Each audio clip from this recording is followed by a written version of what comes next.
Hampir 100% naturalisasi. Formasi timnas Indonesia di Piala Asia mengerikan usai 3 pemain keturunan ini gabung. It was a really long process, but I'm really happy to be here. It took some time, but I'm finally here, and I hope I can make it this year. Memang Justin Hubner bukan merupakan pemain pertama keturunan Indonesia yang akan membela timnas Indonesia. Betul kan teman-teman? Bahkan sekarang kalau kita hitung sudah ada total 9 pemain keturunan Indonesia. Tapi tentu adanya Justin Hubner akan menambah kekuatan bagi timnas Indonesia khususnya di lini pertahanan. Timnas Indonesia akan memiliki formasi skuad yang mengerikan di Piala Asia 2023 usai 3 pemain keturunan ini bergabung. Siapa saja sosoknya? Sebagaimana diketahui, Justin Hubner telah menjalani sumpah menjadi warga negara Indonesia atau WNI. Sementara Jay Itzes dan Nathan Joe Aon tinggal menunggu kepres dan jadwal sumpah WNI. Dengan adanya para pemain keturunan baru tersebut, pelatih timnas Indonesia Sintayong diprediksi bakal menerapkan formasi 3-5-2. Prediksi formasi baru timnas Indonesia, posisi penjaga gawang berpotensi kuat diisi oleh Hernando Ari, kiper Persebaya Surabaya. Ia dapat dikatakan sebagai kiper terbaik di Indonesia saat ini, usai Nadeo Argawinata mengalami penurunan performa. Hernando Ari nantinya bakal dikawal oleh 3 bek sejajar yakni Justin Hubner, Jay Itzes, dan Alkan Bagot. Penurunan performa Jordi Amat di 2 pertandingan terakhir memungkinkan dirinya turun ke bangku cadangan. Untuk posisi wingback ada Sandy Walsh di kanan dan Nathan Joe Aon di kiri. Shayne Patinama yang mulai mendapatkan posisi di bek kiri berpotensi dimaksimalkan sebagai super sub.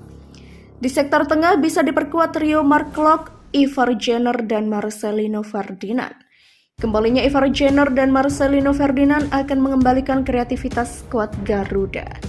Sementara 2 pemain terdepan bisa diisi duet Rafael Struijk dan Ramadan Sananta.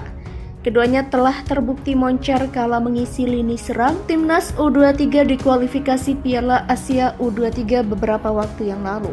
Keduanya dapat diandalkan mengingat Dendi Sulistiawan dan Dimas Derajat belum mampu menjawab kepercayaan Sintayong dalam beberapa pertandingan terakhir. Seperti diketahui, timnas Indonesia meraih hasil buruk kala melakoni 2 pertandingan tandang pada laga grup F kualifikasi Piala Dunia 2026 zona Asia. Tim asuhan Sintayong itu tepatnya kalah 1-5 dari Irak dan ditahan Filipina 1-1 pada November 2023 lalu. Tak mau hal serupa terjadi, PSSI dan Sintayong akan semakin mematangkan persiapan jelang Piala Asia 2023 di Qatar pada 12 Januari sampai 10 Februari 2024 mendatang. Persiapan yang jauh matang memang dibutuhkan mengingat lawan Garuda lebih berat. Pada Piala Asia 2023, timnas Indonesia satu grup dengan tim kuat Jepang, Irak, dan Vietnam. Jelas 3 lawan itu bukanlah tim yang mudah, apalagi Irak yang baru saja mempermalukan timnas Indonesia 1-5 saat bermain di Basra International Stadium pada 16 November 2023 lalu. Jadi Sintayong perlu mengatur timnya agar lebih kuat lagi. Untuk memperkuat para pemain timnas Indonesia, PSSI pun sudah merencanakan menggelar pemusatan latihan di Turki pada 20 Desember 2023 sampai 6 Januari 2024. Selain TC, 2 laga uji coba pun dijadwalkan untuk dihadapi Alkan Bagot dan kolega. Kedua laga uji coba pun dikonfirmasi akan melawan Libya saja. Momen itu pun akan berlangsung ketika timnas Indonesia sedang di Turki pada 20 Desember 2023 sampai 6 Januari 2024. Sudah dapat lawan Libya 2 kali, ujar Ketua Badan Tim Nasional atau BTN Sumarji kalau menjawab pertanyaan MNC Portal Indonesia atau MPI di gedung DPR RI pada Senin 4 Desember 2023 lalu. Untuk tanggal pastinya PSSI belum memberitahukan lebih detail lagi. Yang pasti laga uji coba melawan Libya akan digelar saat Garuda sedang TC di Turki. Libya pun dinilai sebagai pemanasan yang tepat sebelum timnas Indonesia beraksi di Piala Asia 2023. Tercatat, Libya merupakan tim peringkat 120 FIFA dan tengah dalam performa terbaiknya karena belum terkalahkan di 5 laga terakhir mereka.